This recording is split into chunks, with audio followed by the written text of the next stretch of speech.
Good evening and welcome to Friday with the Fellas. We got Sonia that just popped in here.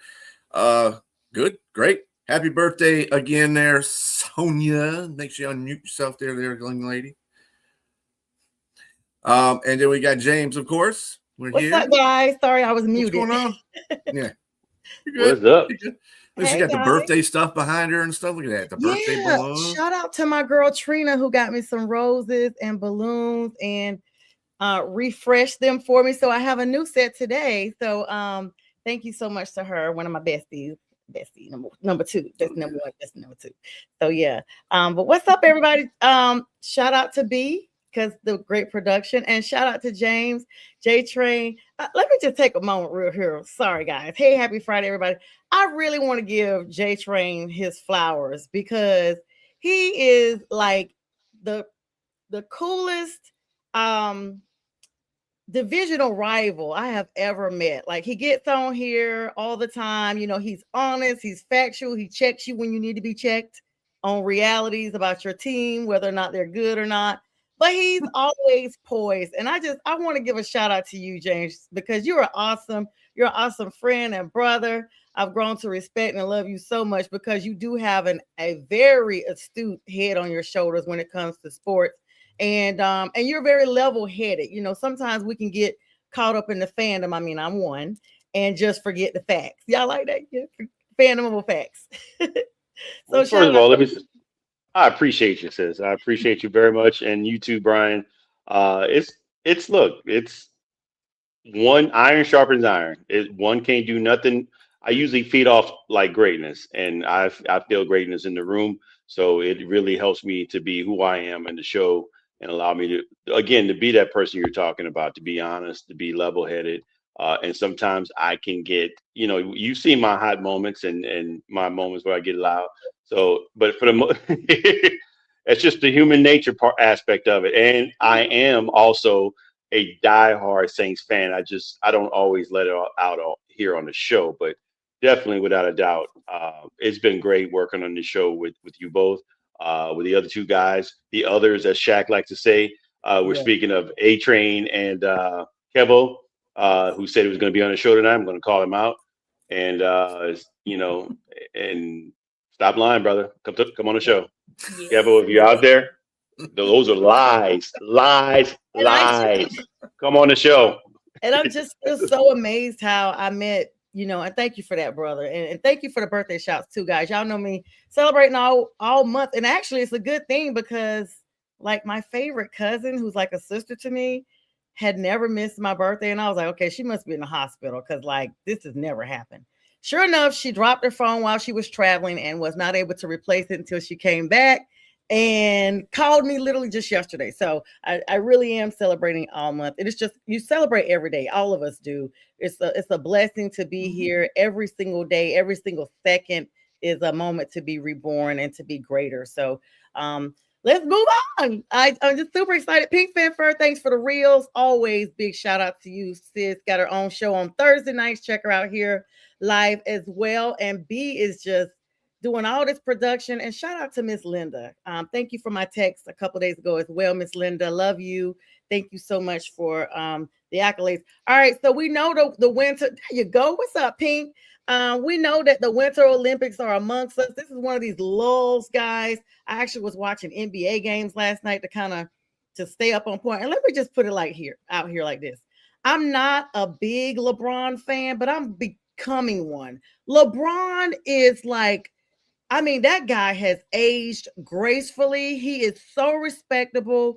He's a family man. He's still putting up big numbers on the points on the board. To be his age, to see the maturation from the inception of him coming into the league as a early 20 something year old. Was he 20, 19, 20? Very early. Um, and he's right at the cusp of 1,600, I believe was the count, games that he's actually played. They gave the number. He was doing a sit down last night. But I know, James, you are a LeBron fan, and you have been a LeBron fan even since his Cleveland days, his Miami days. You have followed him throughout the league, and I mean, he just seems to keep on getting. He's not lulling at all, in my opinion. No. So look, there's always going to be haters and allegations, and again, these are allegations meaning like him being accused of using steroids. He's 41, so and he's still playing longevity. But LeBron James, what he does admits to is putting. Well, he said that's not true about putting 1.5 million dollars into his body. He said, I don't know where people are getting that from, Oh, but really? Okay. yes, but he does take care of himself. That's I what just we thought it can was like say. health stuff, like therapy. Like it's nothing wrong with, taking care of conditioning your body. I thought that's what he Right, meant. right, He's not doing that either. right. No, I mean I agree with you. I was with you the same. Mm-hmm. You hear that? I'm like, it looks like he's putting that much money into his body. I thought it was true.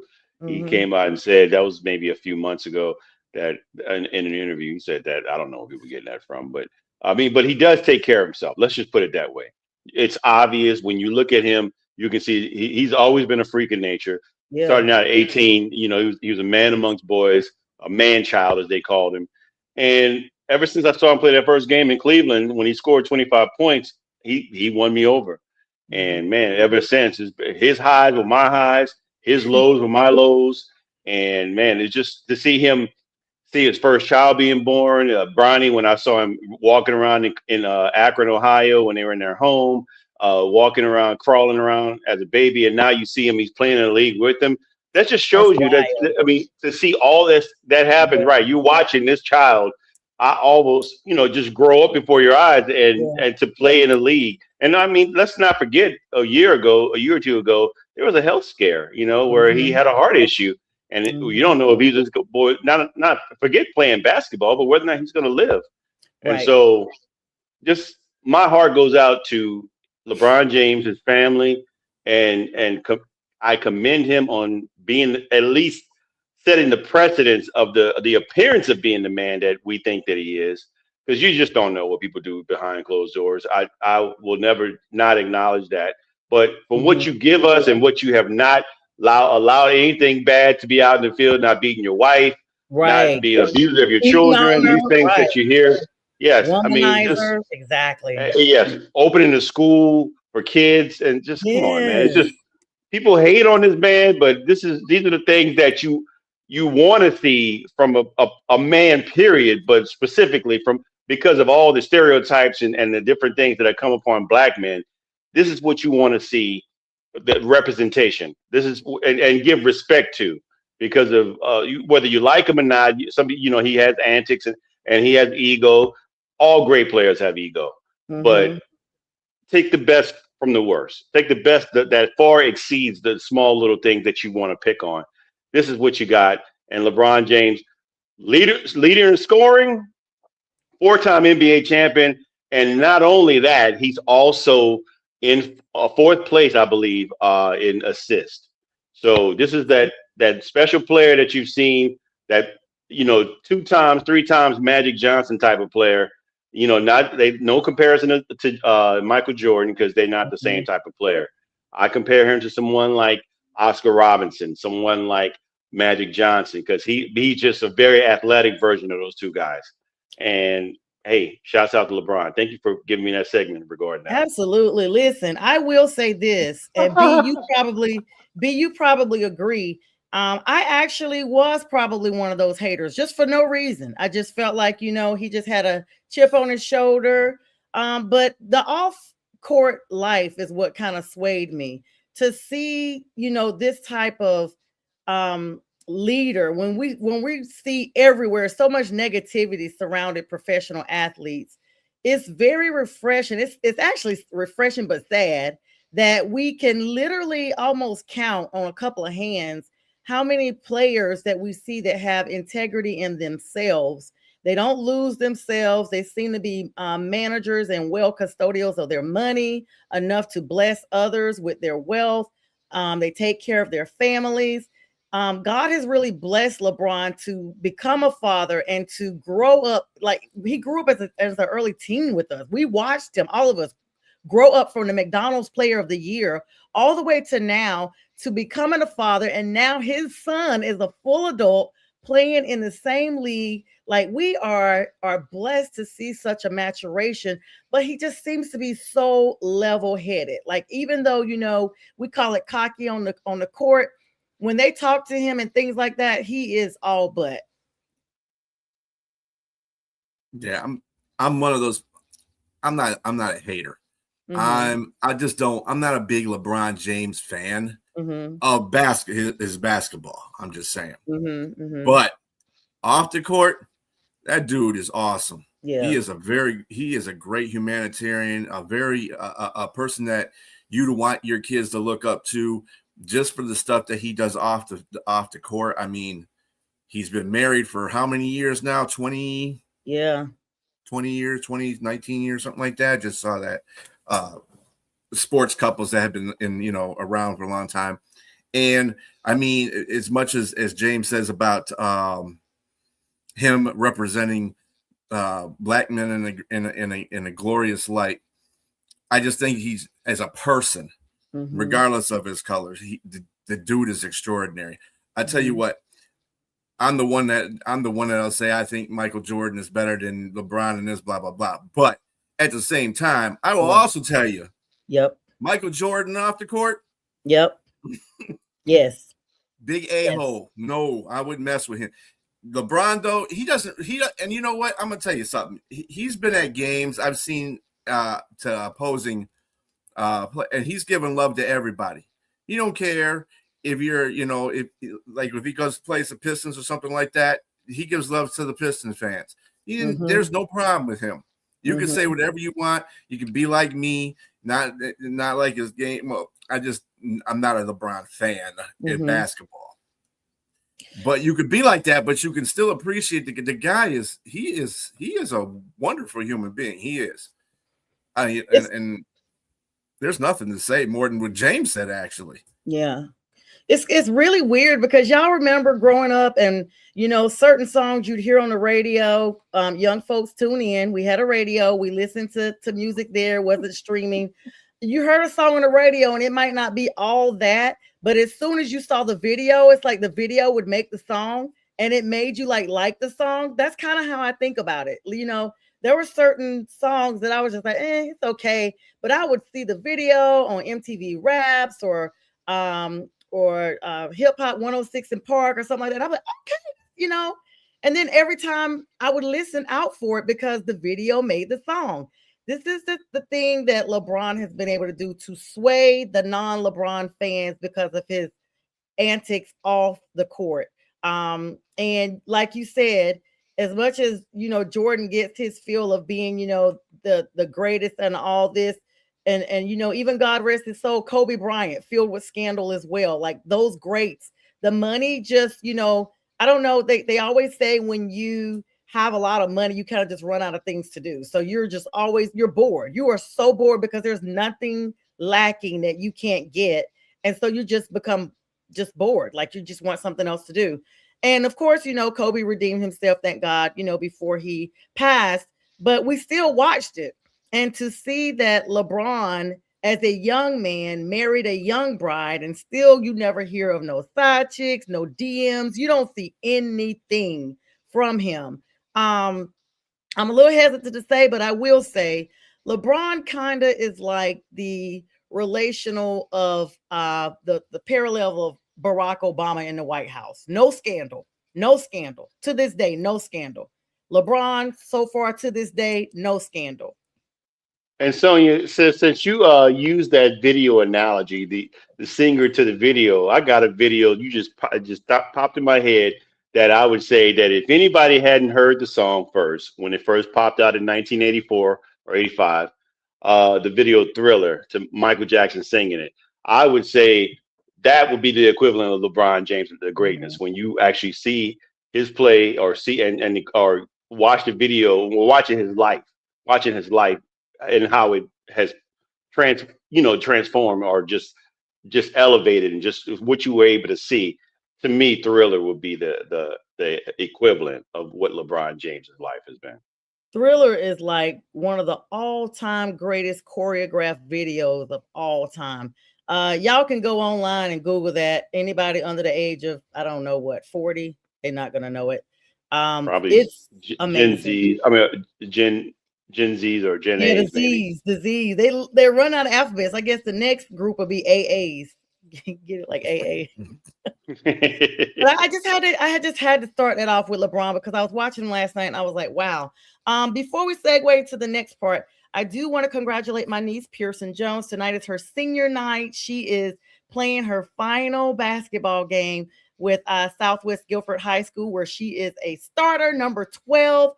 Pearson has decorated the local newspapers as one of the game savers. She's put up those clutch balls right at the end and has won the games. And tonight she's being honored in Greensboro with her parents. And I was supposed to be there, but her mom told me I had to work on something with school. And so I'll be seeing Pearson next month when she participates in her Jabberwock scholarship on March 15th. And so thank you to all of you who continuously support Pearson and support, just my family as a whole. I really appreciate that, guys. All right, guys, so let's move along. Have we, I was trying to think. I don't think we've had a show since the Super Bowl. We have not met. Last Friday, was it last Friday? Yeah, we have had one. Sorry, guys, that was our first show. Well, we've had a few on this network. Yes, we've had a few on the network. With I you, haven't no. had I hadn't had an opportunity to talk to you guys. All right, let's talk about something real quick.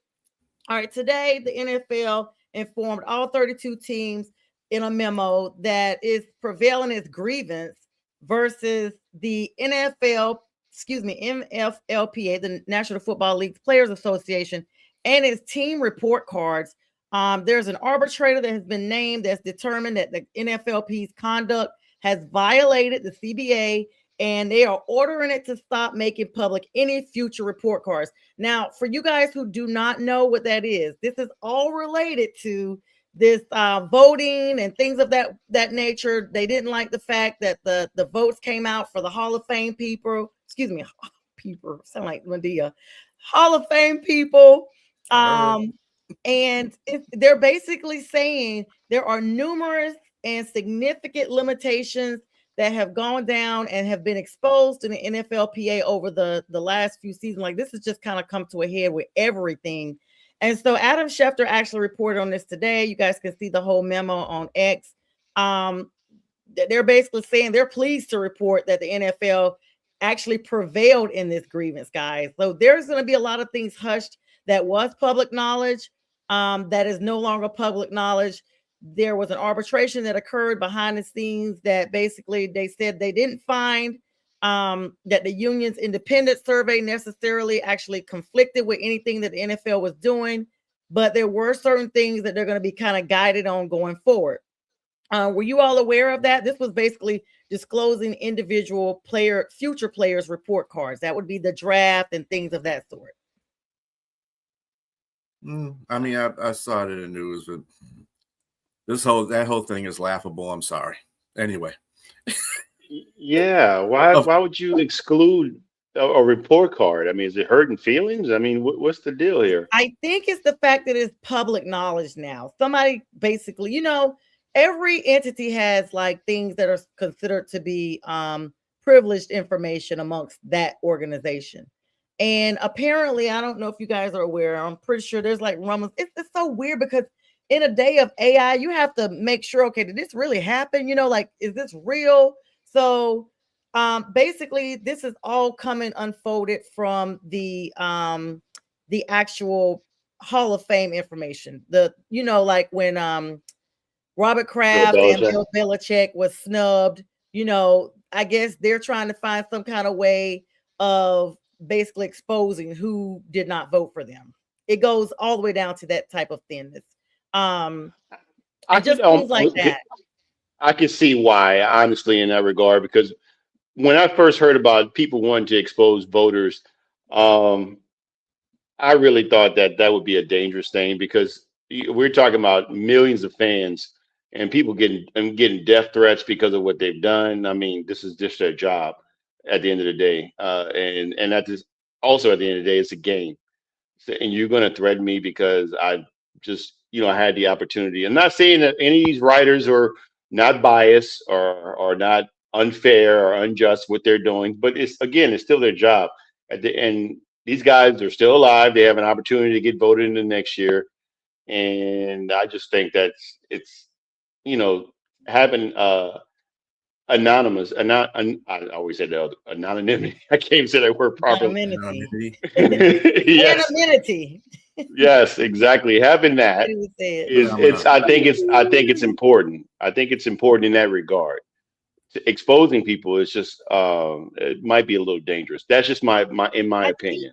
with Honestly. this specific one, though, they're talking about, and I really don't see what the harm is either, James, except for what you're saying. If you're talking about votes, that's the whole thing, because that should be secret and confidential, secret ballot. But specifically, there was a hearing that just occurred that they were given individual team report cards, that they were talking about the grades of clubs, facilities, ownership, and staff. And this violated CBA provisions requiring both parties to curtail public comments for disparaging clubs or individuals. And now the NFLPA, the National Football League Players Association, which is retired players basically, is now prohibited from publishing or publicly disparaging anybody that's going to be future NFL players or current NFL players. The NFL actually stated that it remains committed to working with them and resolving some of their issues that they have had and anything that they find scientifically valid in their complaint process, especially like with medical care. But some of the grievances that they had was like the injury report.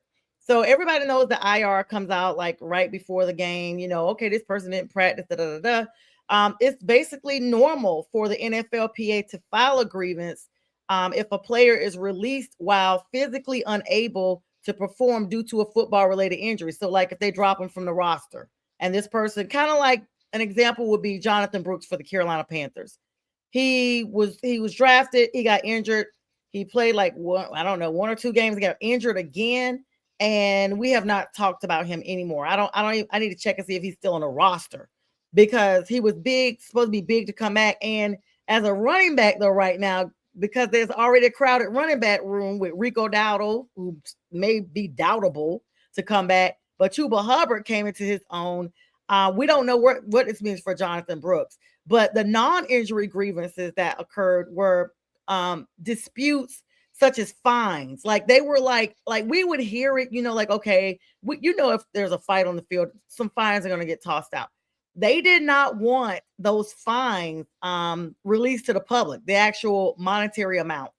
And they didn't want any of the details of suspensions out. But I'm just like, how can you not? Because the laws for the NFL say that the public has a right within 50 days of the occurrences to get that information. And it's public knowledge. We all sat there and witnessed it. We know it's going to be some disciplinary actions behind it. That's the NFL covering their ass. That's what that is. Straight up. Because if you ever look at some of these fines, some fines are tipped higher than other fines for the same thing. And you're like, okay, why is this? And then people make assumptions on the fact that because whoever the character is. So if you got one person that is known, Brian Branch, for instance, from the Lions, he gets looked at really hard in all his games because of his antics on the field. Not necessarily he's doing anything. He's just a hard hitter, and sometimes he doesn't.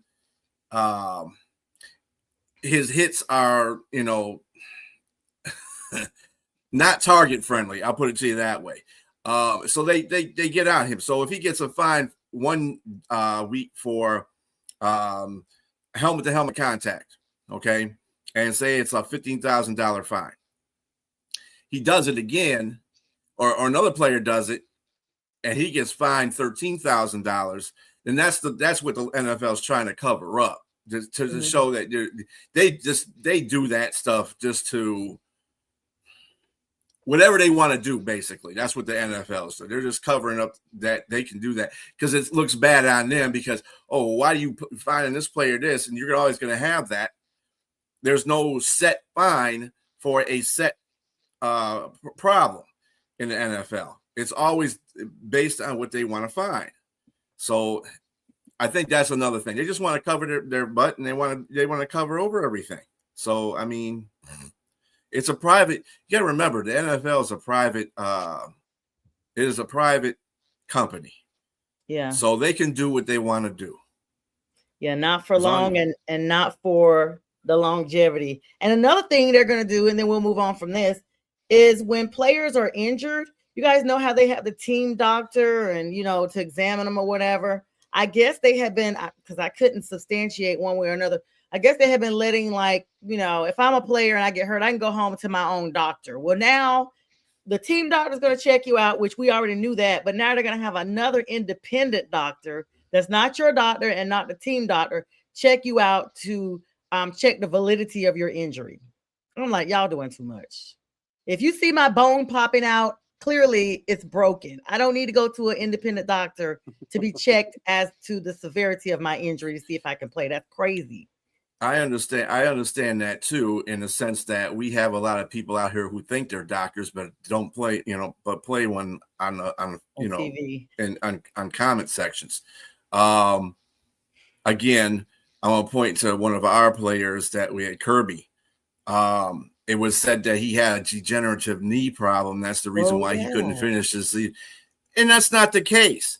But at the same time, you can have that. I mean, and he went to several doctors to get a second and third opinion about the whole situation. Now, we still don't really know what's going on with his knee, but again, that's infringing on that player's right to do what he or she wants to do. Well, he wants to do with his play. If he wants to go to his primary caregiver, let him go to his primary care. That's the person who knows him the most.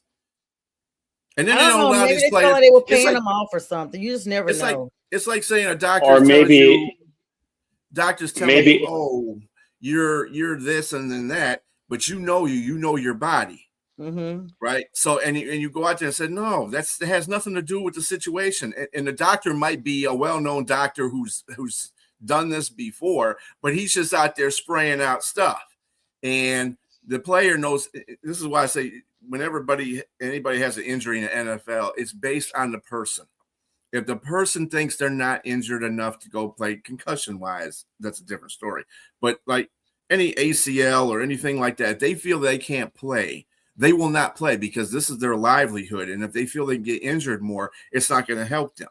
So if they feel they can go out in the field and play, that's their decision. Don't let a doctor who's not even being paid by the team, I mean, the team.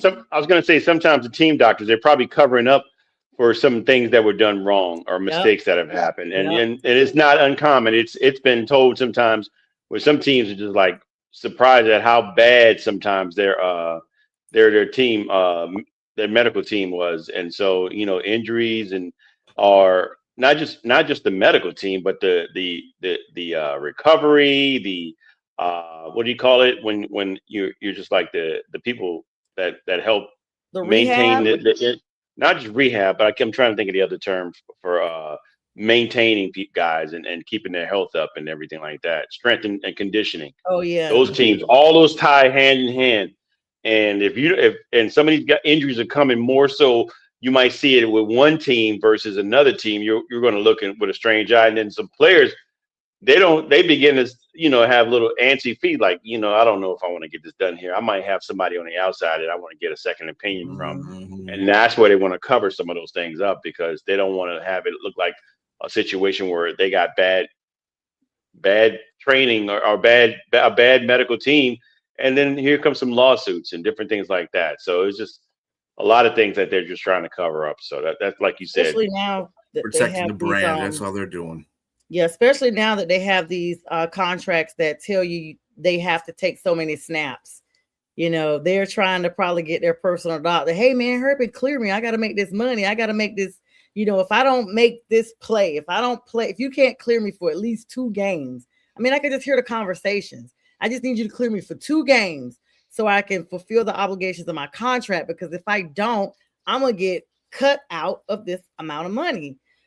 So of course we will, y'all know I always say the verdict is still out. This is just something that just was released today, keeping it a little bit law related, Brian Flores lawsuit has a U.S. district judge has ruled that the racial discrimination lawsuit filed by Brian Flores and others against the NFL can proceed to trial in open court, rejecting the NFL's attempt to try to go into private arbitration. So just like you guys said, they don't want nobody knowing what's going on. They wanted to meet with a mediator quietly behind doors, pay Brian probably off a little small amount that's never disclosed.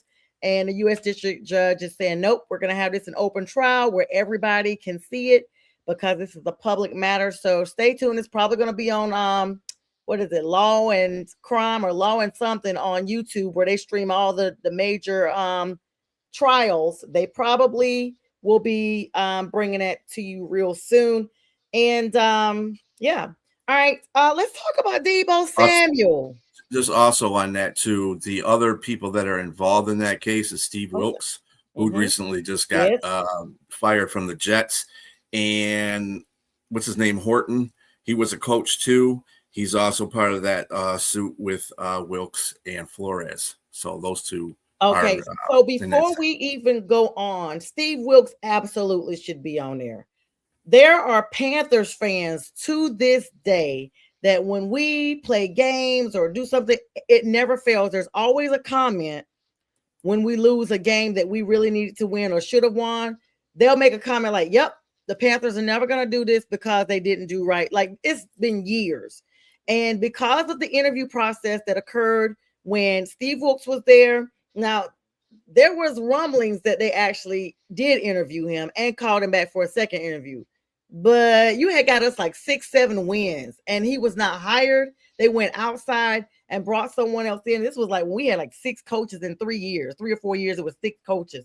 And Panthers fans to this day are still irate because even though you don't want to say it, it does come down to some teams will never hire a minority head coach. And the Panthers thought that they had already, quote, met the quota by hiring Ron Rivera under Jerry Richardson. So they felt like, okay, we already hired a minority, been there, done that, moving on. Like, we've already checked the box, basically. No, you didn't check the box. And now you are now part in some form. The Panthers are going to be part of this filing because Steve Wilkes is mentioned for that specific incident because he went on and became the scapegoat to the 49ers. As soon as they got out of the playoffs, they fired him as DC. But to not have a head coaching opportunity is what this lawsuit is really about. And this has been going on for some years now. I don't know the end resolve, but U.S. District Court is a federal matter now, and that can take several years, or they may expedite this and try to get this on the calendar this year because it has been so long, and there are a statute of limitations to bring such actions even within the federal scope. So we'll keep an eye out on that, guys. All right, let's talk about a little Yoli, GB in the house. She said, I was shocked to see, but we really were not shocked to see Deebo Samuel is officially done. $12.3 million still on the table, guys. Does Deebo come back to the league at all? So my question is, I haven't heard this yet. Is he done with the Commanders or he's done with football? He's done with the Commanders. He's so basically it came out today that Deebo left $12.3 million. I read the article. I didn't read the whole thing because I was just reading in passing. So basically, y'all know he has not been present at all. And he's been a wide receiver, veteran, of course. He's actually seen his contract void. They've actually voided the contract as of today. That's the best word to tell it. That's how they described it, making him an unrestricted free agent to hit the open market on March 11th. Now, the Commanders are incurring the $12.3 million dead cap hit for the 2026 season due to the voided years on his restructured deal. They restructured his deal and dude just never showed back up. Like, it's wild. I don't know what to think at this point. Like, what do you guys think happens with Deebo? I don't know. Does he and Brandon Ayuk have the same agent? What's going on? They gotta have it. They gotta have it. I was just thinking about Ayuk. It seemed like twins here. I mean, I don't know. Are they, Tweedledee and Tweedledum? and no offense. Yeah. I don't understand people and their money and their decision making. I mean, I'm not a person that can just make that type of decision because no one just gave me 12 point whatever million. You earned, first of all, you earned that money. And I need to read a little more and get a little more context into the story because I don't know if that were those guarantees or not guarantees. That money No. was it guaranteed? Yeah, well, it's funny you brought up it was guaranteed because it was I guess they just got to eat that money. But Brandon Ayuk, same thing. As of today, the 49ers have officially voided his contract, leaving $27 million in the 2026 contract guarantees and are expected to try to trade him during the offseason. But if his contract is voided at this point, he spent the entire season on the PUP list while recovering from that right knee injury that everybody knew about, torn ACL, MCL, and the meniscus. He had a devastating injury from 2024. But there were some contract disputes that he had going on between him and the 49ers. And they just said it just broke down with the contract talks. And so they went ahead and just voided him this week. And they're basically guaranteeing that he failed to attend mandatory meetings and stop coming to the rehab sessions to get him well. So got to be a San Francisco thing. That's what I was thinking. That's what I was thinking. Both those players are from San Francisco. But my thing is, first of all, the fact that his teammates said that they hadn't talked to him in a while. Yeah. Speaking of Brandon Ayuk, that to me that was a red flag in regards to thinking that maybe there's a little more to what's going on with Brandon Ayuk, where someone needs to do a wellness check to make sure that he might be okay. There may be some mental illness going on, and I'm not wishing that on him again. I said that before, and I'll say this again. But that just doesn't make any sense for someone to just not attend meetings, not attend just rehab practice.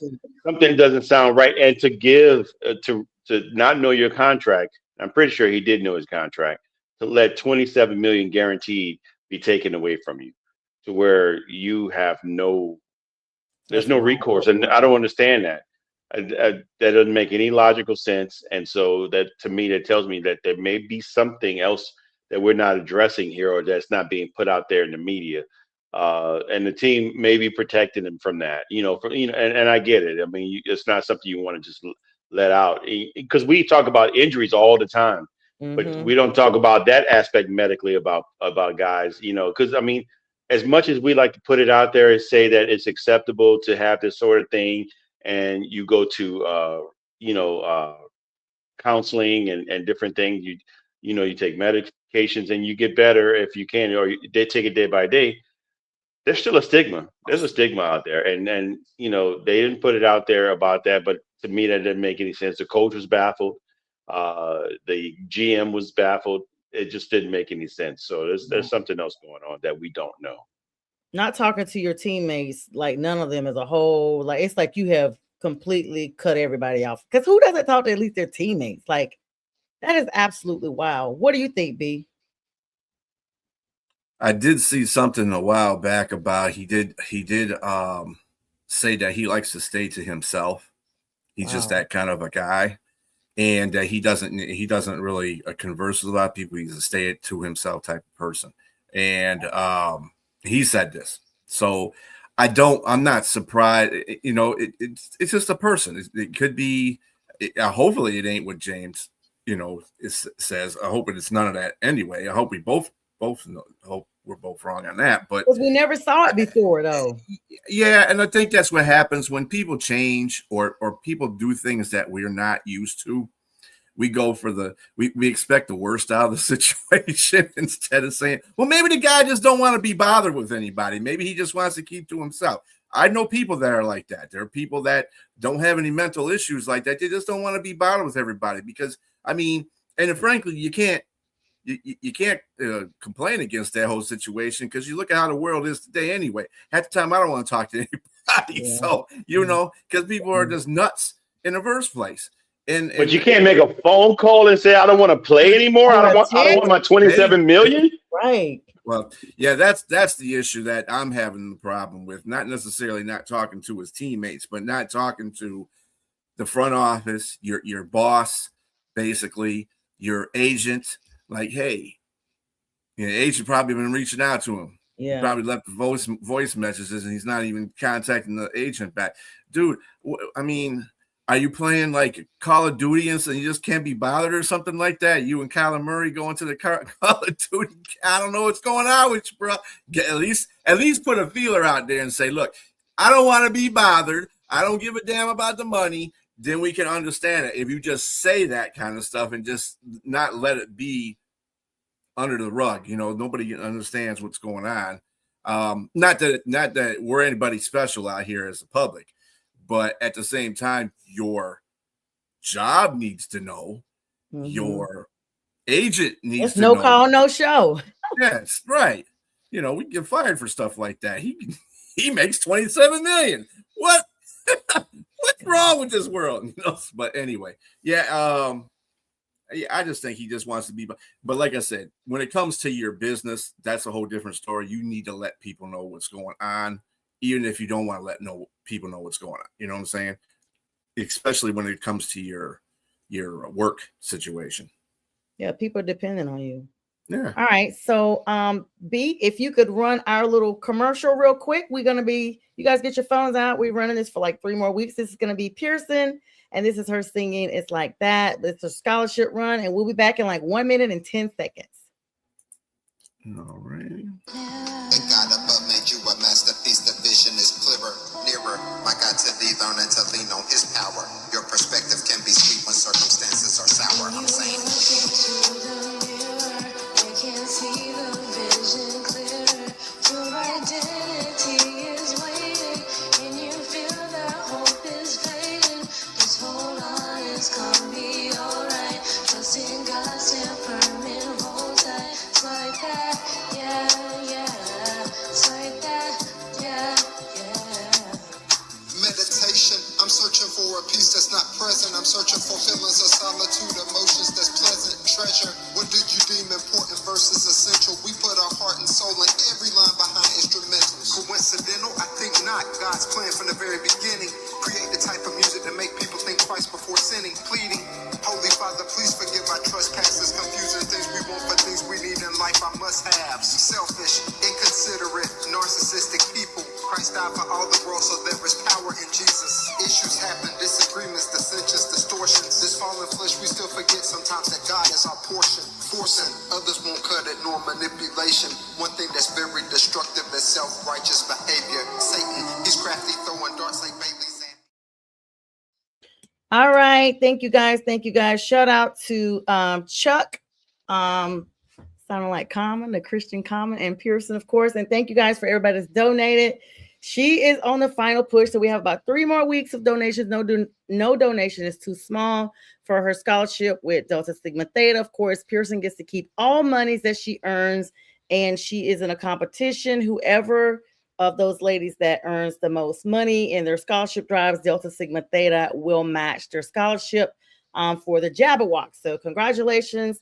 That will be starting here March 15th to Pearson, my niece. So thank you, B, for running that. And James, thank you for joining us back. All right, guys. So it looks like even though Seattle is the Super Bowl champions right now, Sam Darnold becoming the first participant of the 2018 draft class to win a Super Bowl. Kudos to Sam, the real Mr. Irrelevant, who came back in there. It looks like Seattle got their defensive coordinator left. So now they have hired the Ravens defensive coordinator, Zach Orr, to their defensive staff. You guys, what are your thoughts on him? Are you guys familiar with the Ravens defensive coordinator?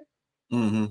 What do you guys think with Seattle? He wasn't very good last year. That's what I thought. That's why I'm like, hold on. But you got to think about it, though. Seattle is run by a defensive head coach. Right. Zach Orr is just going to be somebody that's under him that runs his plays. He might even have a little bit of say in it, but we know McDonald is the one that's going to be doing the defense. Yeah. Kind of the same way, like Andy Reid does the offense.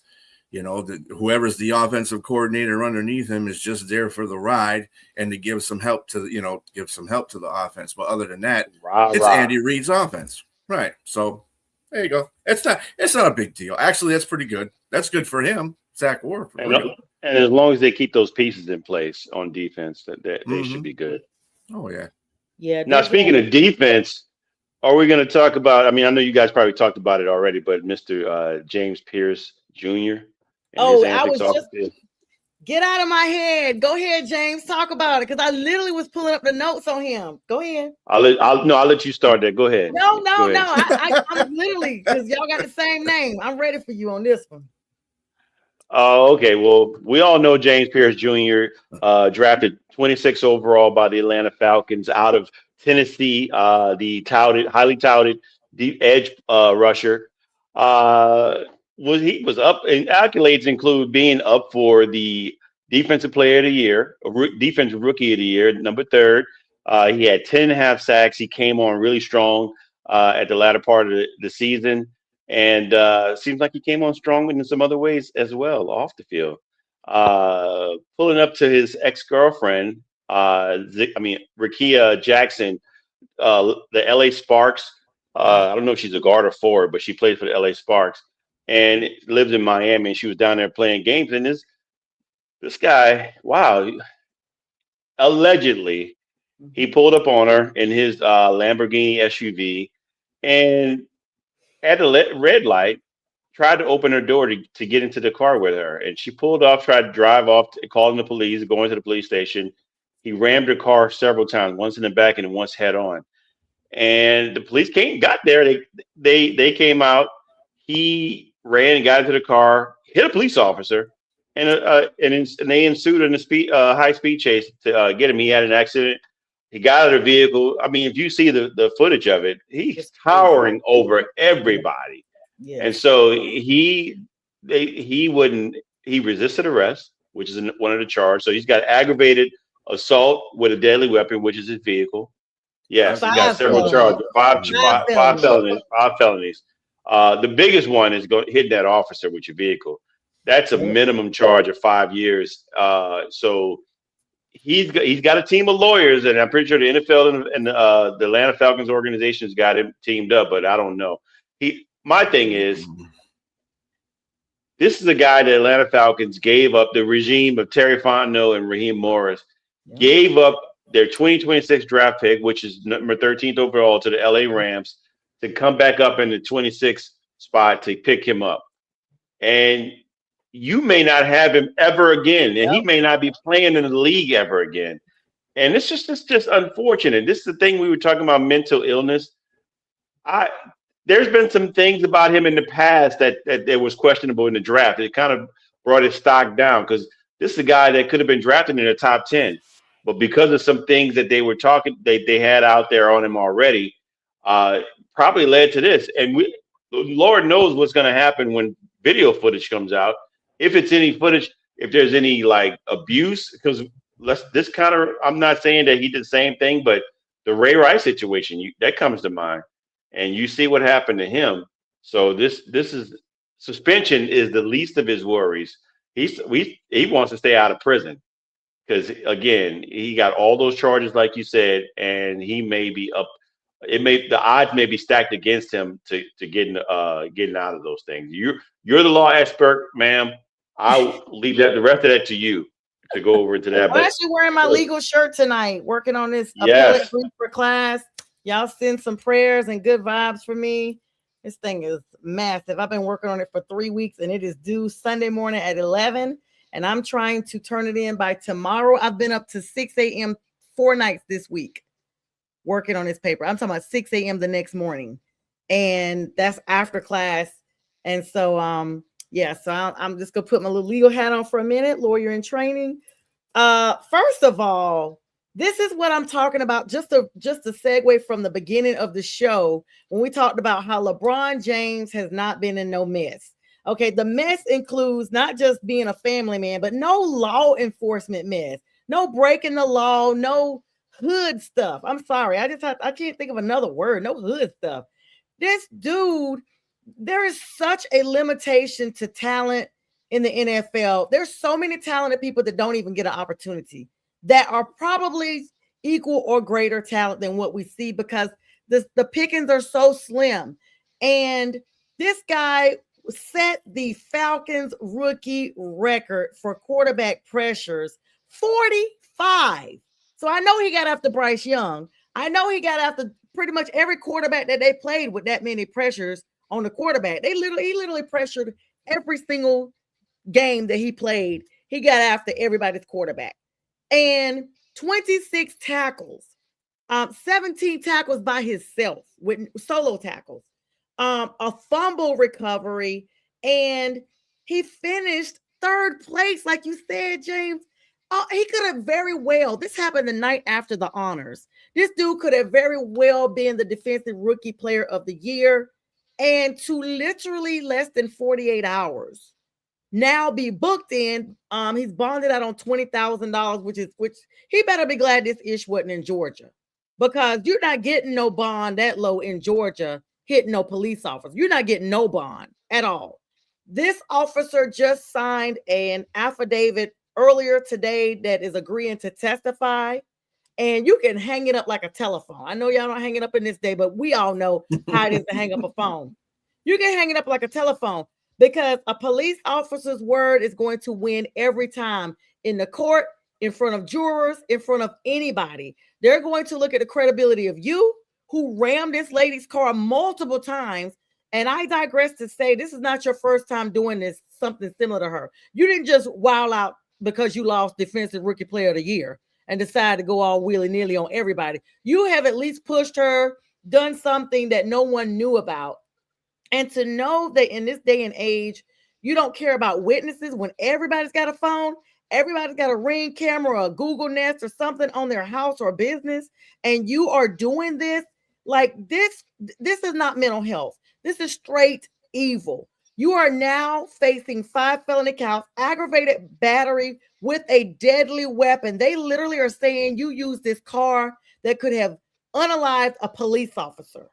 And if you were in Georgia, they would have probably charged you not with the aggravated battery. They probably would have got you with attempted unaliving on a police officer if you're doing that. This officer's knee was damaged. Then you fled and eluded. And in some states, that's a felony. Then you have another aggravated battery and stalking. So let me just break this part down to you guys, and we can move, and I'll get your opinion. I know someone, well, I don't know the person, but I know somebody that knows somebody that just had an aggravated stalking in Georgia, and it's a female just got life in prison for aggravated stalking of her former girlfriend in Georgia, and she had a kidnapping charge, aggravated stalking and kidnapping.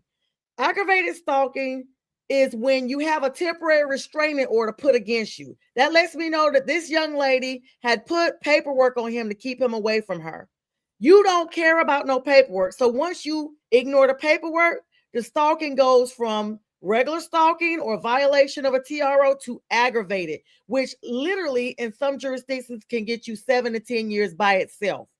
That's automatically. I don't care how many lawyers you got. You hit a police officer, you rammed this girl's car multiple times, and you violated a restraining order. They're probably going to recommend about 15 to 20 on this. I don't see 5 at all, because he's got 5 charges by themselves. And so the Falcons, if you see this video come out, your best bet is to move on right now. Move on right now. Cut this. I know Falcons cannot cut a break. I feel bad because they are still in rebuild. They're still trying to get their grapplings with the NFC South. They almost did it. You think you have this gem of a player, and this dude is a whim of a player. Whim short for wimp, because that's what type of person, male or female, that would make a person feel victim in their own vehicle. You basically encapsulated her and trapped her in the confines of her vehicle because she was afraid of her safety. And then when a police officer intervened, you showed no respect towards the law. You looped him in with that same dynamic of assault as well. Yeah. Let's get off the mental history thing, okay? Because this has been going on since the dawn of time. Just now it's more socialized on the media. So exactly.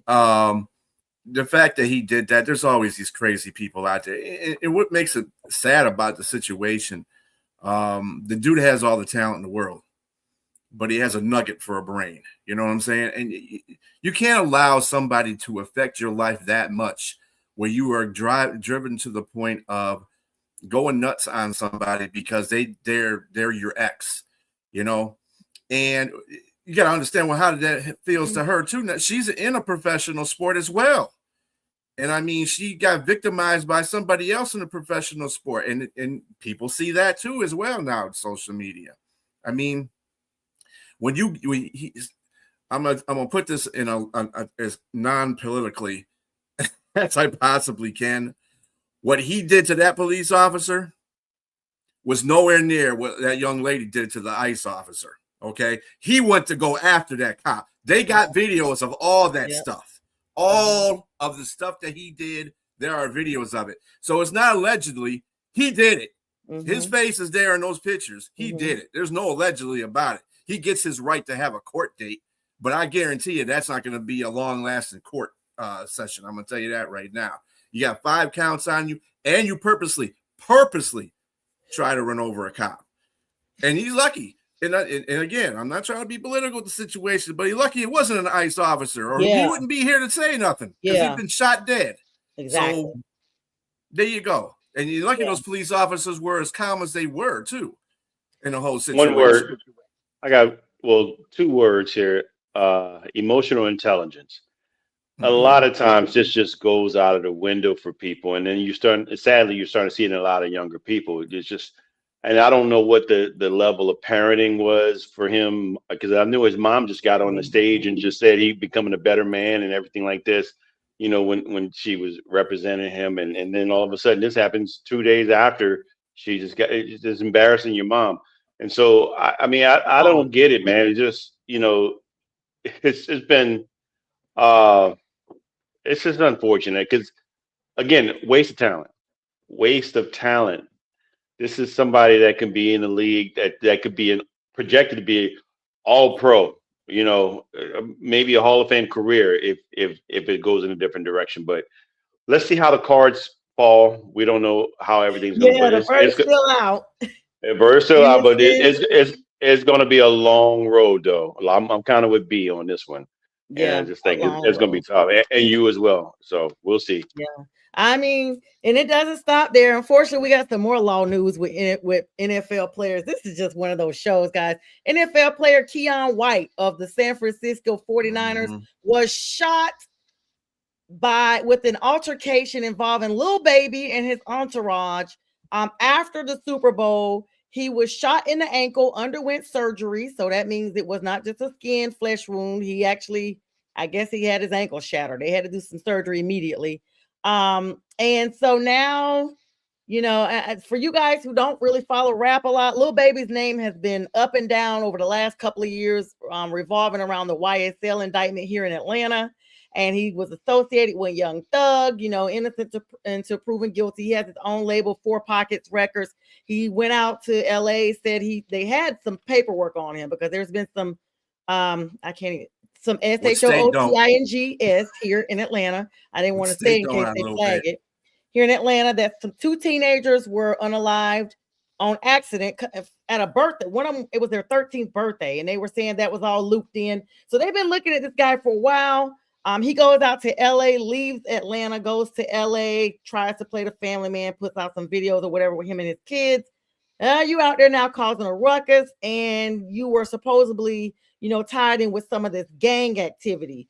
This is not going to look favorable. And this really reminds me, I hate to bring them up. This reminds me of the Puffy situation. You guys, all of us remember Puffy with Shine and J-Lo back in the 90s, early 2000s, when there was a shooting and Shine took the fall for this shooting outside a club. They had J-Lo up there, were threatening to basically say she perjured.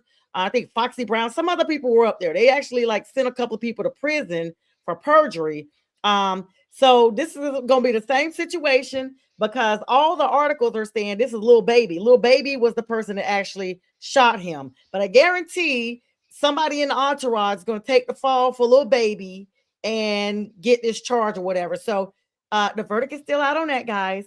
Final thoughts on that, because I know we're at the top of the hour and you guys got an early morning in the morning. I don't think none of those guys are going to take the fall for it. I think Lil Baby is in trouble because these boys not cut like that anymore. When Shine took the 10 years, Shine, I mean, obviously he took the heat for what Puffy did, but God. And he, Puffy and he still went down. uh, man. But either way, these boys now they rats and everything. Everybody telling on everybody. Got a It's piece just of not going. cheese. So Yes, how they're gonna be singing like canaries. They're gonna be on the Giant top of the rats. roof. Singing like a Grammy nominee. Right. Yeah, Little Baby been in all kinds of stuff. He's also the one that him and Meg Thee Stallion got into a situation too. Wait, no, Tory Lanez. Tory Lanez did that. Yep. Tory Lanez is Well, serving. yeah, but he was part of that triangle though. Oh, That Tory what? Lanez was yeah, he was part of that triangle. Oh. But anyway, yeah, and to the fact that they did a record together on DJ Khaled's. They did a song together on DJ Khaled's record. And she said, I don't want to be, I do my part and I'll sing my part. I don't want to be around him. That's how bad that got. So yeah, he's little dude. Either be a full-time crook or a full-time rapper. Make up your mind, because you can't be both. It ain't gonna happen. You're trying to live in this whole thug world that you're trying to live in, and I hate to say that to anybody, but you stop, dude. Because you're gonna find yourself in jail without the bail, and if you think that's gonna be some kind of badge of honor for you, you're an idiot. Yeah. So anyway, all the money that Young Thug had, and he sat for 2 years before he even had a trial. Mm-hmm. And I know that was the longest trial in Georgia history. Over 2 years, every day in court. It's crazy. Well, they actually was in trial for a year, but he had sat for almost 2 years. And so it's the mentality, and kind of like what J Train said. These guys are soft as cotton balls. Somebody gonna sing like Grammy nominees, because the way they're handing out Ricos, and him being, in another state with this, and basically allegedly Lil Baby was trying to get into this party that Keon White was having, and Keon didn't want him there. He was upstairs at the time. He came down to try to defuse the situation, and he got shot because he was the one hosting the party. But this is one of those crazy things, and this has been a fun show, guys. I love when we can intertwine sports and law, my two favorite things. B, you got a closing little mark here before got one more bad thing about a player in the NFL. Darren Lee. Darren Lee in jail, shot and killed his girlfriend, allegedly. But this is a whole situation that we have with Pierce. So, and he did not get bond. They said, no bond. You staying in jail, buddy. You staying in jail. And then he falsified evidence on top of it. So that tells you can say alleged as long as you want to say alleged, because you do have a fair right of court to prove your innocence. But when you're falsifying evidence and that means you did something. You did something, buddy. I don't know what you did, but there's a girl dead and you're falsifying evidence. Okay. Covering up stuff. That's why you ain't getting. Y'all remember that? Y'all remember the first round pick by the Jets? Sorry, Jack. God. Y'all, the first round pick by the Jets. Yeah.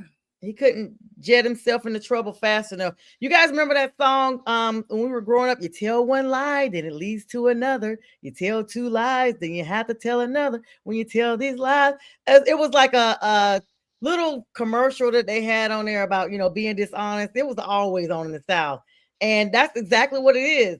Alex Murdaugh is appealing his case in South Carolina, and they just talked about how he started blowing up his wife's phone, knowing he had just unalived her, while the phone was tracking the steps of him.